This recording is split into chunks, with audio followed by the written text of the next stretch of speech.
Welcome to the podcast, Medicine Untold, and come with me on a journey to the unexplored side of medicine, where we speak with rebel doctors, radical herbalists, unorthodox healers, and patients who have healed themselves. Explore the intersection between science and spirituality, and discover the power within you. I'm your host, Dr. Michelle Berkland, licensed naturopathic doctor, botanical alchemist, and practicing physician.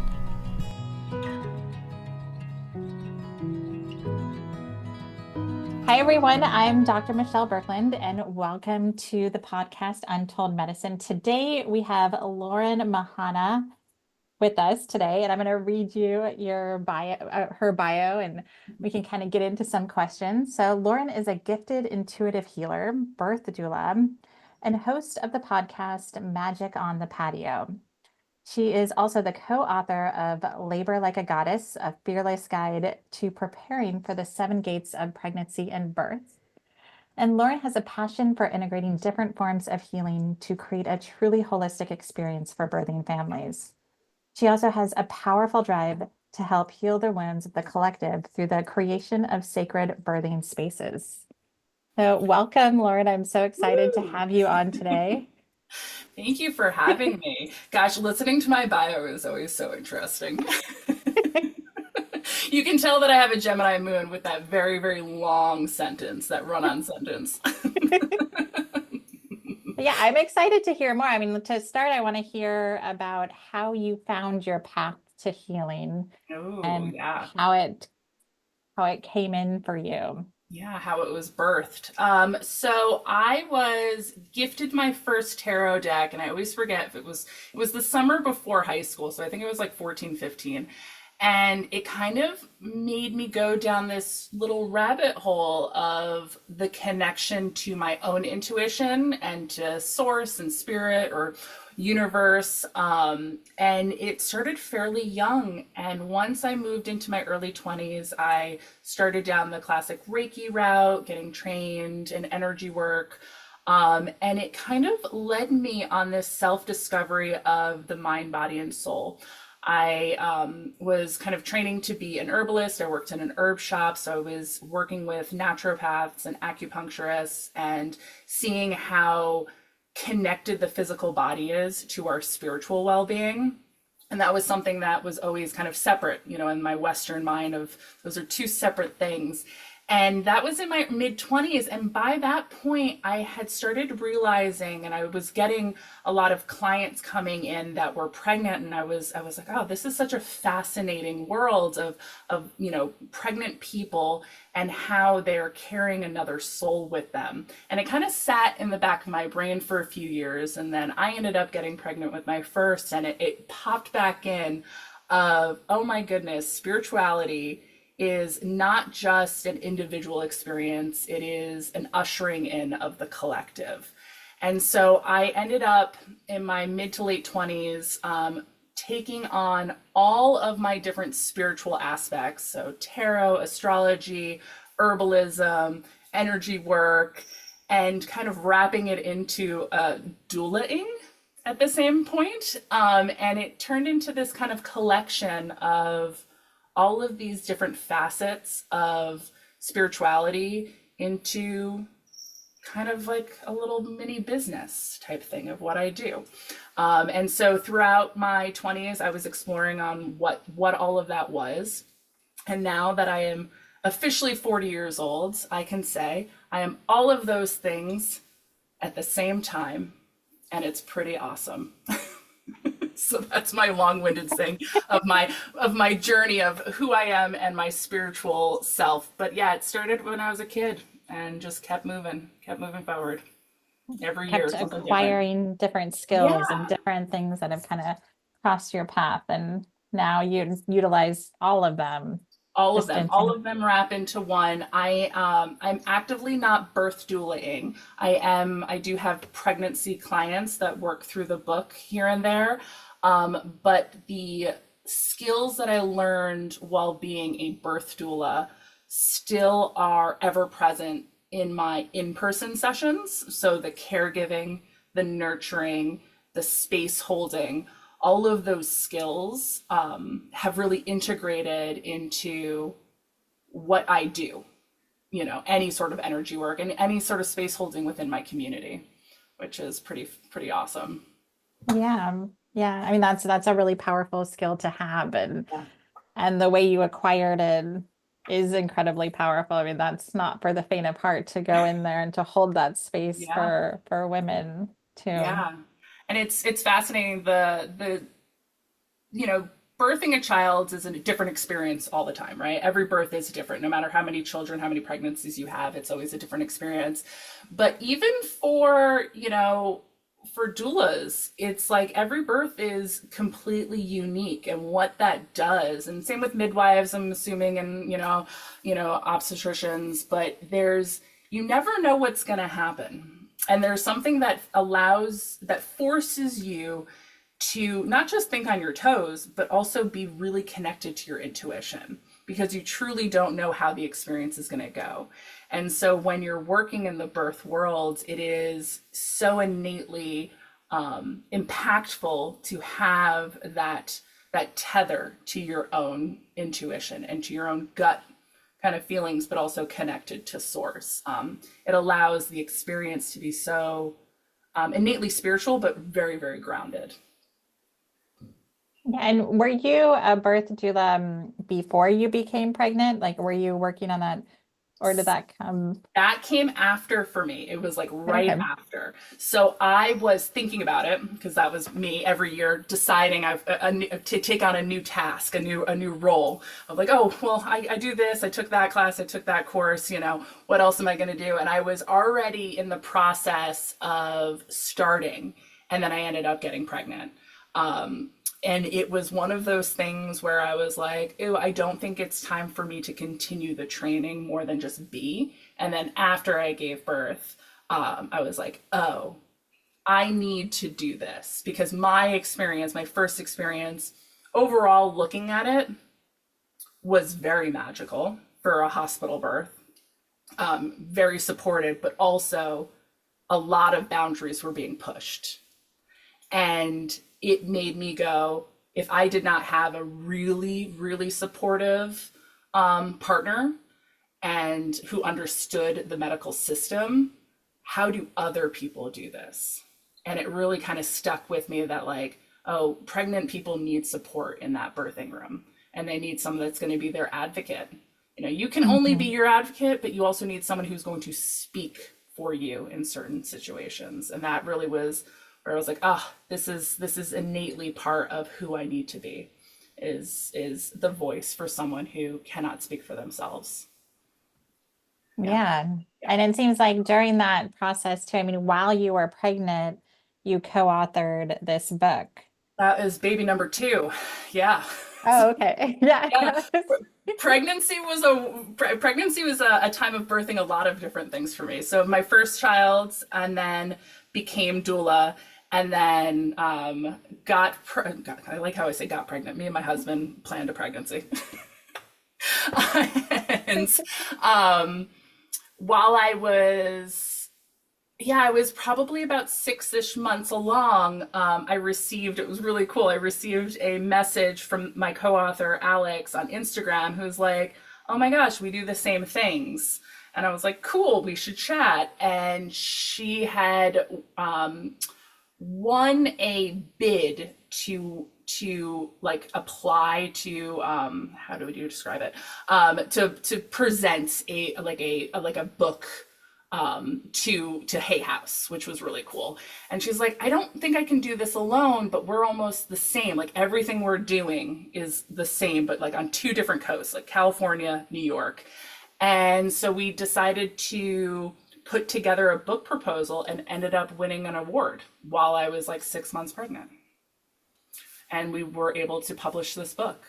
Like it was like it needed to be birthed from the goddess. She was like, Mhm. yeah, no, It was you meant two to be. souls need to put this together and then birth it out so it can become its own entity on its own, which was really cool. But yeah, so that was baby number two.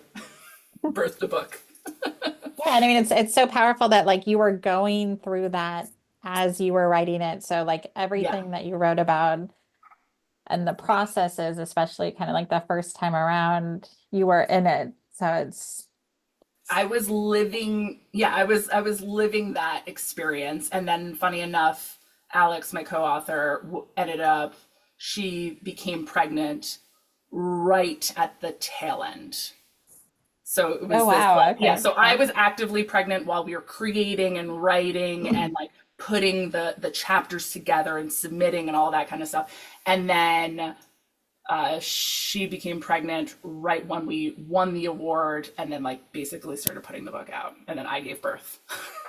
I gave birth like right before the like submission of the book to be like actually published, which was pretty cool. And I think Spirit Yeah. was leading the way on that. But yeah, having that practical like hands-on knowledge of not like just the memory of being pregnant, but physically being pregnant while writing the book, I think was so innately important. Because you forget. Everyone, you always are like, you never realize how quickly you forget the ins and outs of the daily pregnancy life. So I feel Yeah. like why we get pregnant again, or why we do it again. You forget the ins and outs. You remember the overall tone, but it was I think it captured, this book really captures the essence of a spiritual journey while being pregnant.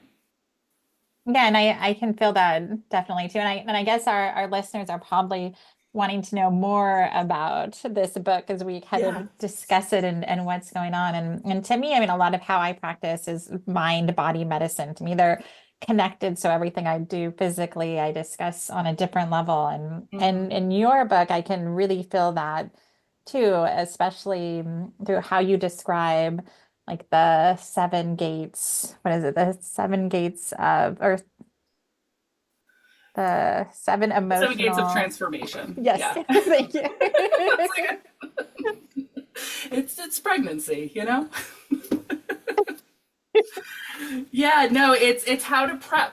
It's the prepping, it's the seven gates of transforming from maiden to mother. So we took off of a very classic and very well-known mythology of Inanna, right? And there are other birthing books and birthing stories that wrap around that mythology because it's so innate to the divine feminine. But yeah, each gate is a way to shed and integrate and acknowledge your experience. And it's not linear. Some we try to have linear, but really it is, you're circling and spiraling at all times through these gates. But yeah, so the gates represent the transformation of you becoming a new person, which is pretty intense. Yeah, I mean, I feel like, yeah, there's so many different transitions you have to go through, but there's so much power you can harness, like while you have this other soul in your body Oh, and the yeah. energy and the frequency and everything that's going on is like you can really use this time to heal and to go deeper. But it's definitely a transition, especially for the first time for women when you Hmm. have a life in a certain way and then And so then many it's no different more. elements change. Yeah, there's no going back. And I think that's probably the scariest thing. And I will use the word scary because it's kind of terrifying, especially for modern, women specifically that hold that space of, needing to sit in the space of their either career or the life that sustains them, but then also becoming a vessel of sustaining someone else. But can you also do what you did before? And you can have it all. It just depends on how that kind of flows through your life. But yeah, no, it's really hard for modern women to say no more. I can't do this. I gotta die and be reborn again. But also that goes for the partner, and it also goes for the immediate family. It goes for the pets in your life. We all lose a little bit of ourselves to allow another entity to come in, which I think is pretty Mhm. powerful. Got to make space. All right. And I always feel like it's kind of like all these things are always like the ultimate paradox too. You want to hold on to something so bad because you're afraid to change, but once you let go, the change can be so much more beautiful and so much better than before. But the idea of having to let that go is so hard in itself that it's hard to see and have faith on the other side too. Yeah. Yeah, because I mean that's that word right there, faith, right? Because you really cannot predict. Remember, the entity that has accepted your womb is an individual, right? You don't know what you're birthing. You don't know their personality. You don't even know what the genetic mix of this child will be, you know, Mhm. which is Mhm. pretty cool. So you have to sit in a space of understanding that expectations, even though they're innately human, are almost invalid in this experience because those expectations, whatever you have, will never come to fruition, no matter what. And that's a hard place to sit as a human, even Mhm.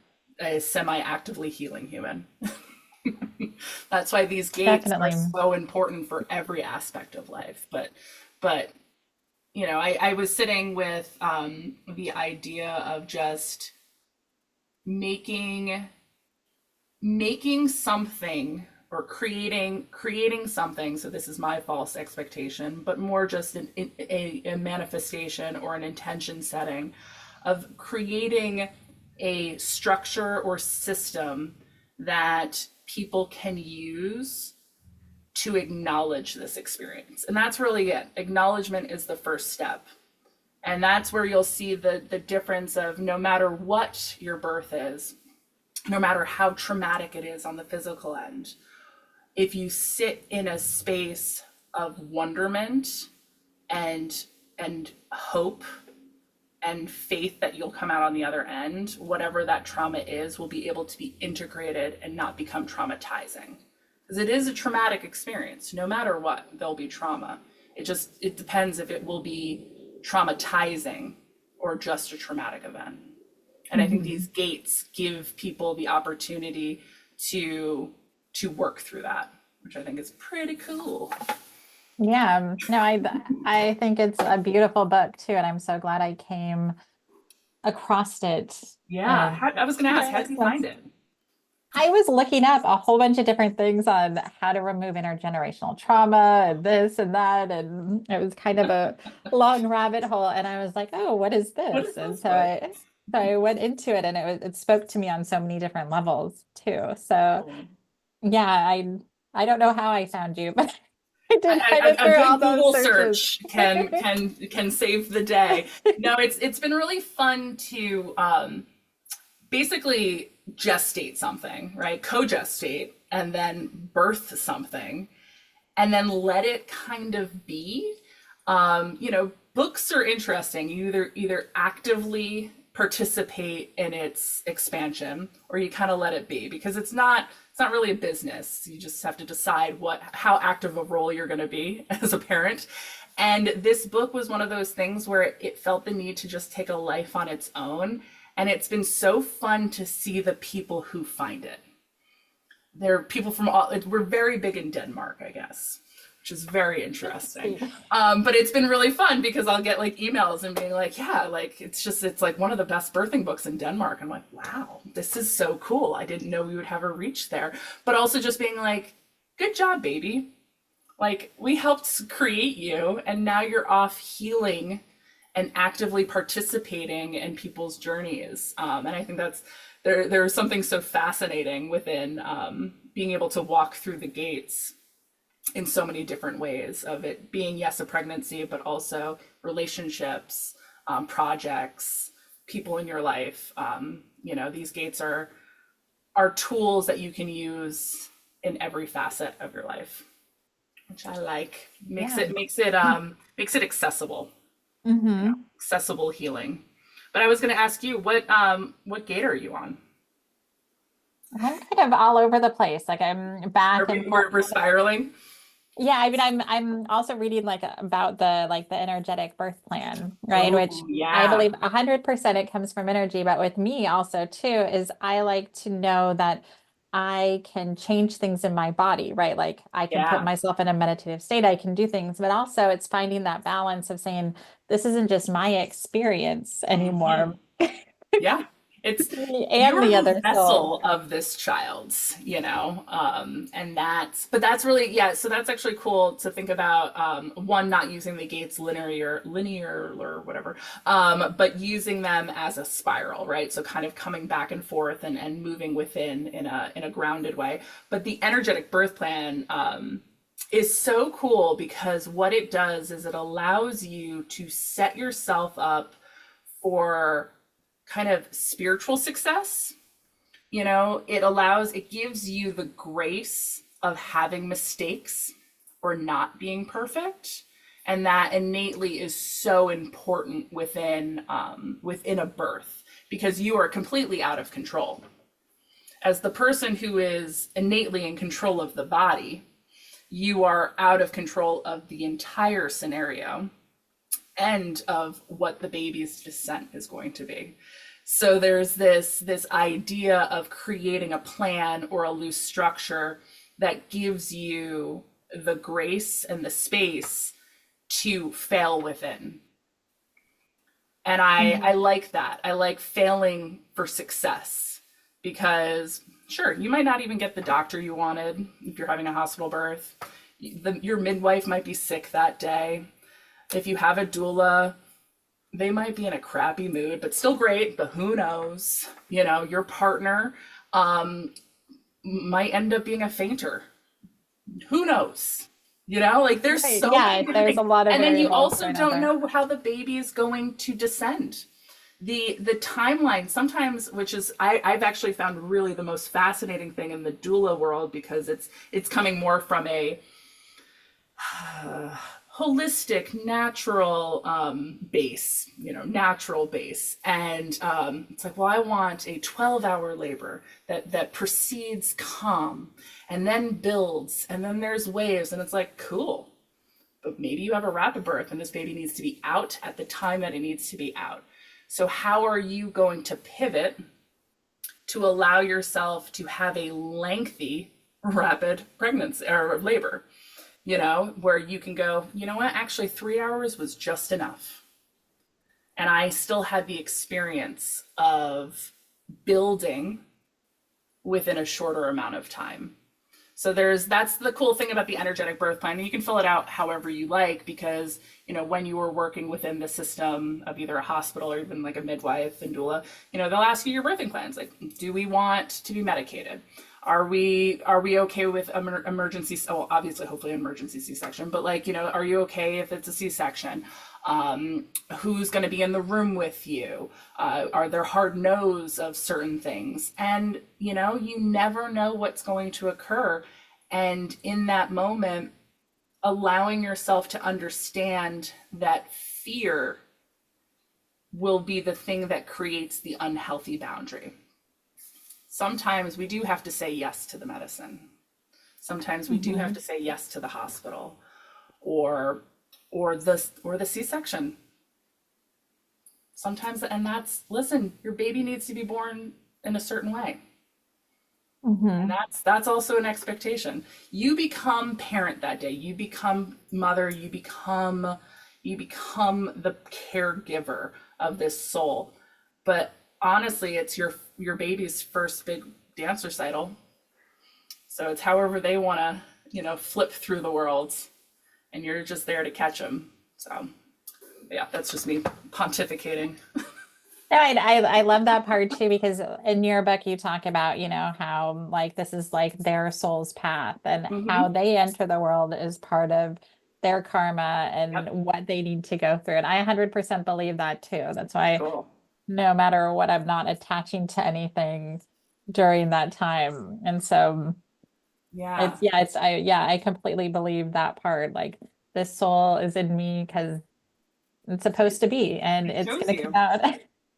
Come out however However, they want to come out. And everything's part of that. Yeah. I think it's a really cool practice if you do have the capability of speaking with someone who was a witness of your birth. So if it's your birthing parent, or if there was a space holder, or even if you live in a small town and it's the same doctor, if you have that capability, that is one of those, that's a very specific privilege. But if you do, Interview that person, have a conversation with what your birth was like. What were their Mhm. expectations? Was there any hiccups? Was there a giant snowstorm and you guys were stuck? Or, or they really wanted a tub birth, but there was like, they were on well water and they realized they couldn't fill up the freaking tub. Like, you know what I mean? There could be so many funny, silly things and anecdotes that you might hear from a perspective and go, oh my gosh, that's so like my personality to like be born during a snowstorm. Or need to have a C-section because guess what? I'm a triple Virgo and I love control. And a C-section gave me control over the situation. There could be so many Mhm. little Mhm. things, and that might not have been the expectation of the birthing person or anyone in the room, but it's fun to have those kind of conversations. I remember asking my mom like really pointed questions about my birth and being like, oh yeah, that like makes a lot of sense for me. to like just spontaneously, you were ready and I needed to be here now, and done, done, done, done, done. And, born on my due date. Like, who's born on their due date? No one. But for me, it was Yeah. necessary, and then talking to my mom about my sister. Well, she was 2.5 weeks late. And, and I'm like, oh, that makes sense for her.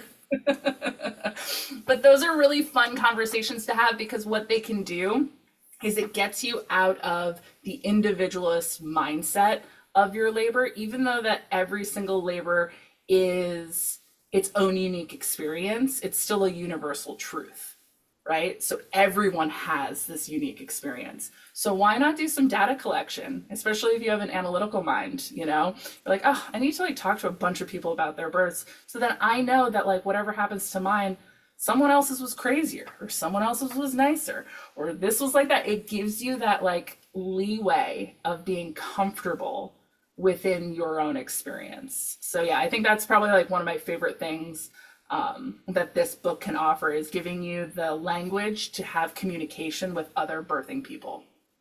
Mhm. Like community, such a huge thing. Yeah, and like for me as a physician too, like my medical scope, it's very interesting because the second a woman gets pregnant, she can't see me Yeah. until Oh my the God. day after she gives birth. So I missed that whole point. Like I've taken embryology, we've done all of those and everything, but Mm-hmm. in my own clinical practice, that's the area that I miss. I can help them get pregnant, I can work on their fertility, and then Yeah. they disappear for 9 months. So it's like kind of with this, I'm filling in the gaps and I'm learning so much more on Yeah. so many different levels. So yeah, That's it's like kind of, this mysterious yeah. element. But I wonder for your own journey of why it's a mystery. Why not saying that like it's not allowed to be a part of your practice, but like Mhm. why is this the form of practice you have during your pregnancy, that this is the veil of mystery? I wonder. That's just something to think about. Yeah, yeah. No, I think like this is forcing me to pay more attention to the area I never did, Yeah. right? Like it was always just it Just was never the a big focus for me. Yeah, it was yeah, after and before and helping before. that part. And I mean, it's Mm, interesting when I thought I would get pregnant, I always wanted to like go and meditate somewhere for like 6 months and clear out everything during that time. And hmm. my schedule is so packed, it's been the opposite, right? And so so it's like Yeah. my dream was I'm going to create this space, I'm going to meditate, I'm going to clear everything out and Hmm. only spend time doing that in this peaceful environment and then come back and Yeah. It's things are fun ready. how So life just gets in the way, right? and then it comes and yeah, then you have to 10 find months is quicker than people. It's the longest, shortest time. That's always a phrase that always comes up in pregnancy and then and child rearing, basically. That longest, shortest time. But like, yeah, that 10 months flies by. And if you're not like fully prepped for it, like you can't say you have, just this is what your baby needs. Your baby needs you being working mom right now. yeah, and it's finding peace in the chaos, right? Finding how to center in the Yeah. world instead of away from the world. That's always the test. I always just pictured it not having that element, but Yeah. it It's grounds me more and it forces me too. So I think that's a really beautiful reminder for you, but also for a lot of modern people that like pregnancy and labor, in a weird way, is the easiest part of the journey. So that's what I'm gonna say. So not to say you should enjoy this time, not to say to relish in it, because it's still hard and uncomfortable, and you're in the midst of the cocoon and you're like in the gelatinous state and you're not even a formed butterfly, right? But it is one of those moments where you get to actually have a funeral that is extended of self over 10 months. You get to say goodbye in a very long way. And it doesn't have to be meditative, but it can be.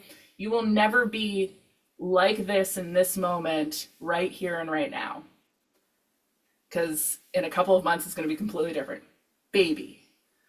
Then, like, who knows? Maybe you have more babies. And then maybe you change your practice, and who knows? But right now is a time of you get to just sit in this space, give thanks and gratitude, and grieve. Start the grieving process now. And I think that's something that this book that has been integrated into my life now fully is always be grieving, but never be like in it. It's this like, you're always in the now. The past is always gone and the future is not there. So there is always this perpetual sitting in the grief of what was. So why not just say thank you so much and give it gratitude, because you are no longer going to be that in the future. Mm-hmm. I don't know, but that's something that like these gates allow you to do. They allow you to sit in it over this extended period of time. If it's your first 10 months, or if it's just the last month of your pregnancy, or if it's, postpartum, because we're still shedding that first 40 days. Quite literally and metaphorically. That is where the transformation truly begins. The birth is just the beginning. So. Right. So I want to go deeper into, I think an important part kind of for all medicine is like the intergenerational trauma, or the trauma that we hold, from our mothers, from our grandmothers, and from all of our life experiences. And then we can go deeper into ancestral trauma too, but there's our 12-hour podcast. I kind of want to hear like your take on that, and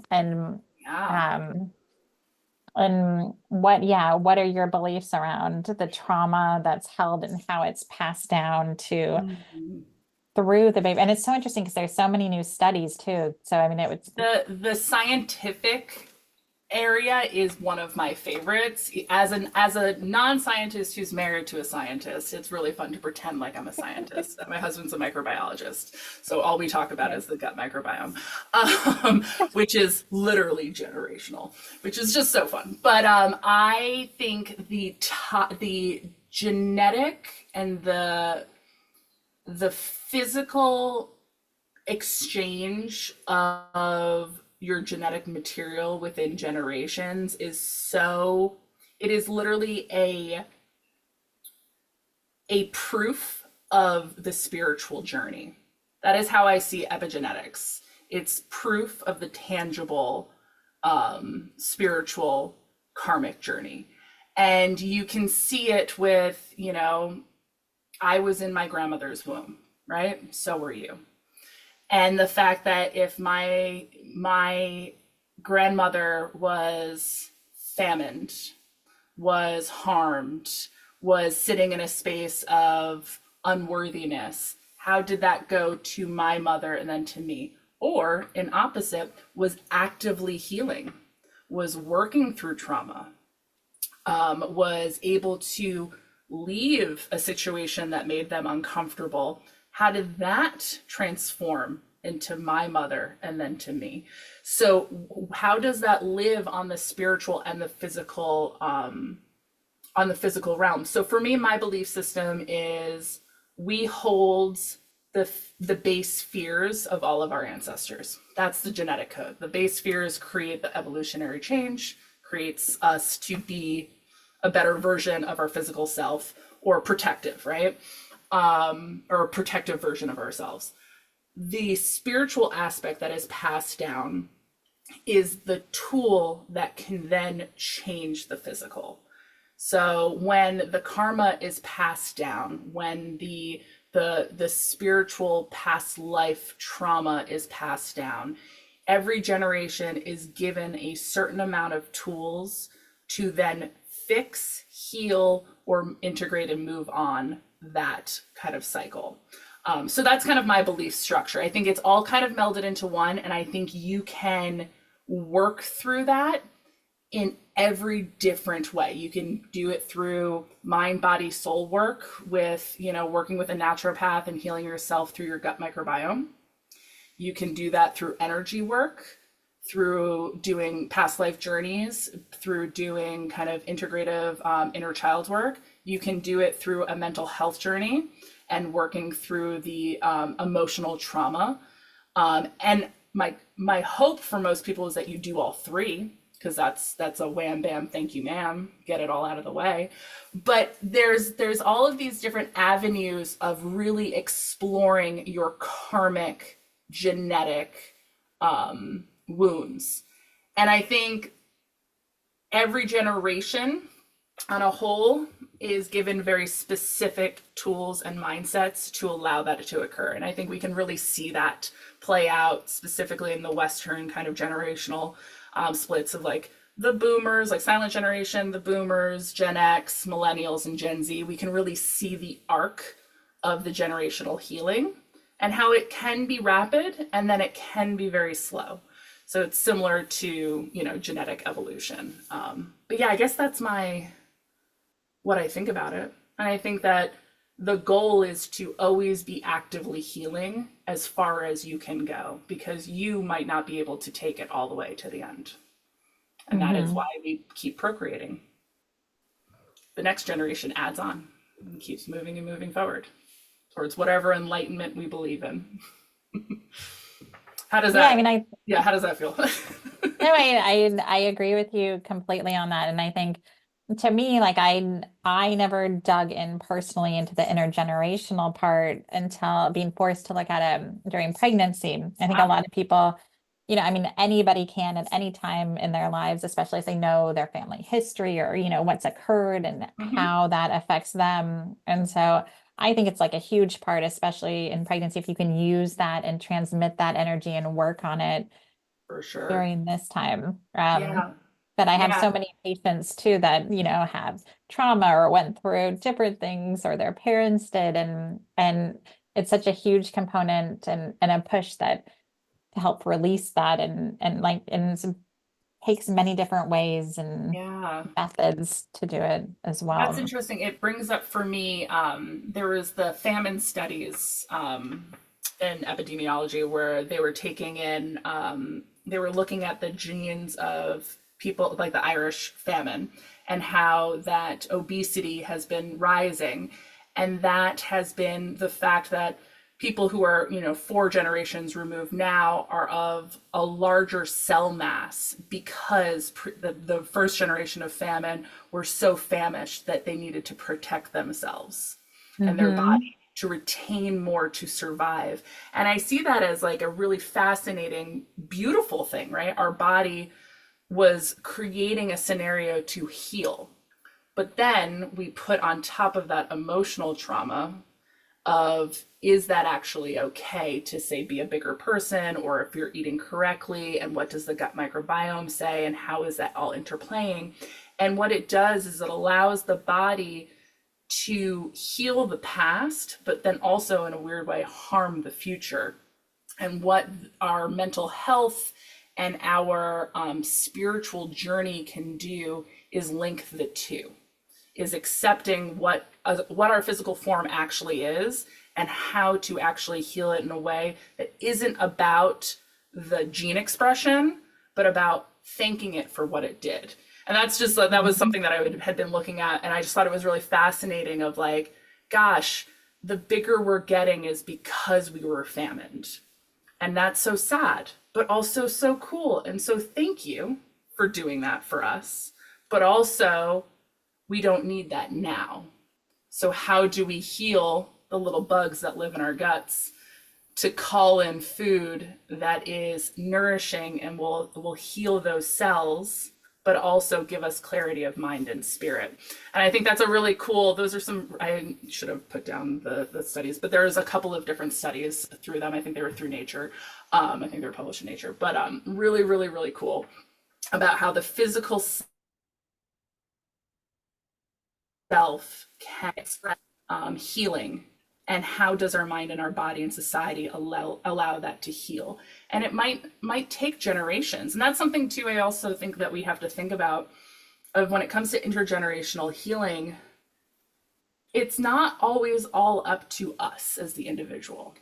That's It's a big burden to carry for a lot of and I think a lot of people who are on the healing path, that is that expectation of, well, I broke the cycle. Cool, you broke the cycle.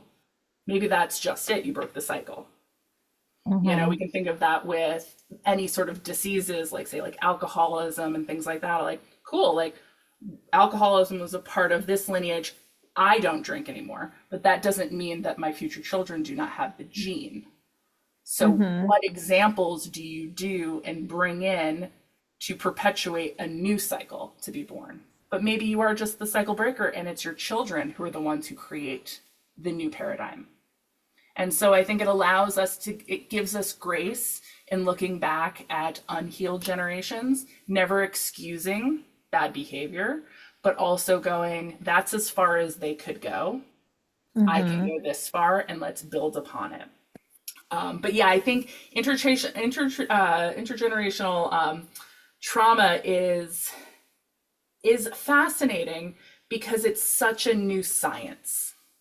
It's such a new exploration. I think for a very long time on the spiritual level, people have been doing it through shamanic work, but it's now taken to a point where it is grounded in the reality of like earthbound reality.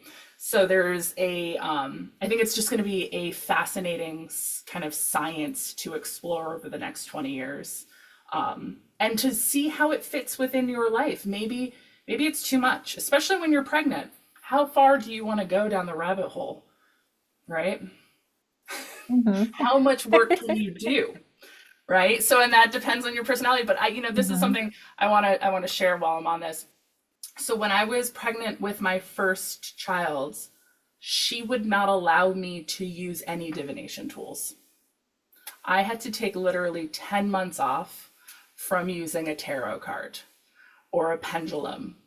And it forced me to reflect on other areas of my spirituality. And I think that's something really fascinating on how maybe a generational karma can be expressed while you're pregnant, is listening to the little entity that's within your womb and not pushing them, and how healing that could be. I was able to put that down. I had another job that didn't affect my child. It wasn't my income. Made me sad, but for some reason, their generational trauma was saying, no, you cannot divine while I'm within you. And that can go for other things too. I think on a scientific level, of some children causing parents to have, say, allergies to certain things, and they're only allergic when they're pregnant. Baby is allergic, but it's just not good for them, so you're not allowed to have it. Come out, there's no egg allergy, there's no peanut allergy. Parent is fine.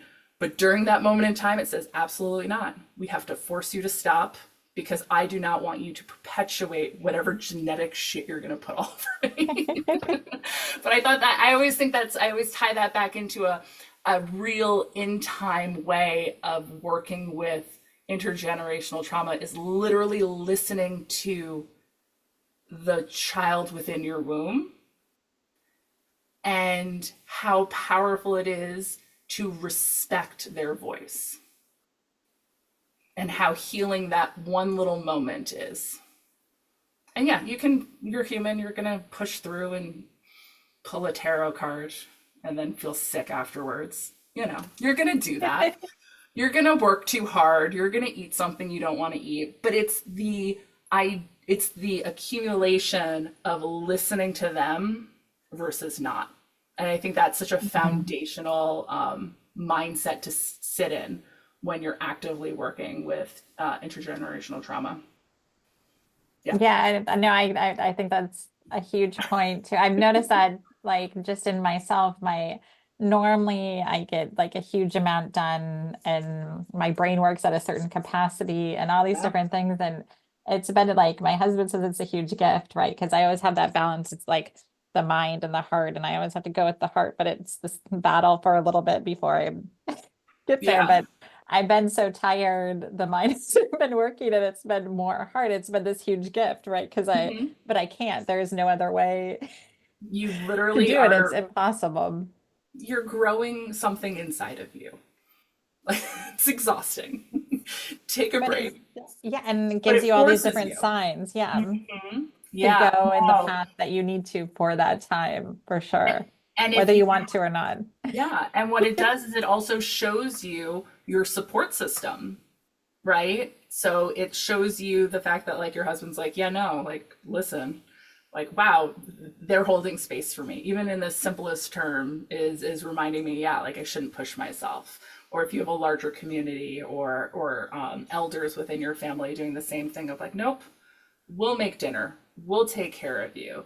Or, you know what, we know you have to work because you need an income, but right when you're done, you're off the clock. You know, it's creating that space of listening to your body. Or might be one of those people who can run a marathon. You know, it's either or. Some people just, that baby is like, no, I'm a jackrabbit. And you're gonna clean your house 5 times a day and run a marathon. You know? So really Yeah. just listen to what your body is saying, because your body is the conduit of that child's. And then whatever spiritual practice you have, if you can sit and see if you can attune to what your belief structure is of spirit, and seeing if you can witness what their voice is and what their wants are and what their needs are, I think is really powerful too. And I think that's the thing about that kind of healing the trauma. It's just giving respect where respect is due. This is an individual, this is a human being, this is something that is being birthed, and their soul has allotted them to make it this far to be born, you know? So give it the respect to be an individual and have its own wants and needs to a point. You know, when they're 3, it's a whole other thing. But when they're in the womb. Definitely, definitely. So I want to ask you one Yeah, more of question, course. and that's so outside of birthing and pregnancy and that whole thing, I want to hear more about what you're doing and the different intuitive healing practices that you practice on a day-to-day basis and how our readers could benefit from these or explain them a little more if they haven't Yeah. heard of them.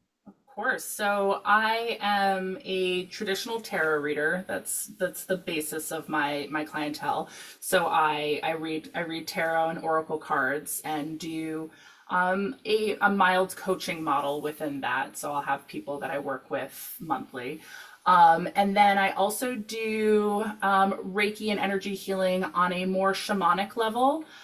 So my energy work is based around connecting with your intuition, your guides, and your spiritual path.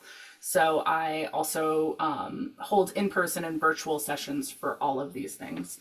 I add in astrology as well to attune to the core essence of who you are and how you need to be worked with and healed. And I would say the biggest foundation of my practice right now is working with people who are in need of learning about spiritual consent.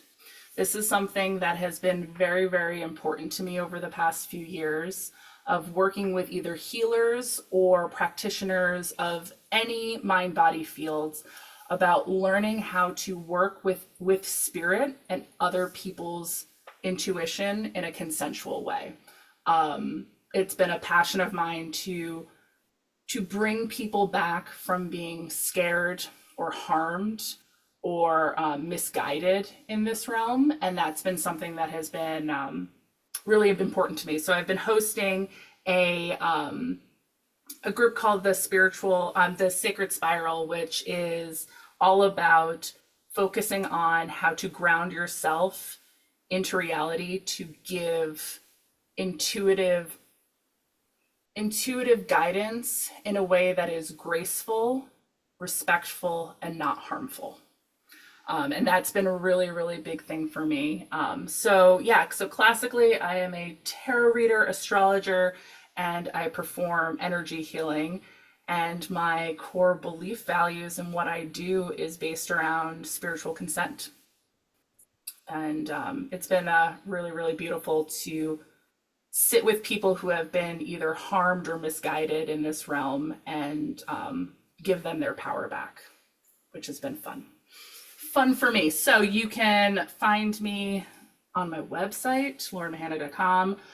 You can book me virtually. I live in Connecticut now, so if you live in Connecticut, I take in-person clients, and I host classes and workshops virtually and in person in Connecticut, and maybe one day do a retreat. Maybe. I don't know. We'll see. That's a lot of work.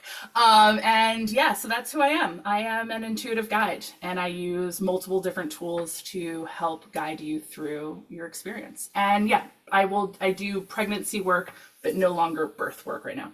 Maybe when my kids are a smidge older. That is my boundary. That's good. It's good to have boundaries with that too. Well, Right? perfect. I'll be sure to post your website and Oh, everything thanks. on the Yep. podcast and on the website and on YouTube and everywhere else so everyone can find you and YouTube. Sorry. and I have really enjoyed this, and it's like chatting with a friend, so now I'm just gonna act like my crazy self. it's been great. I've had a lot of fun too.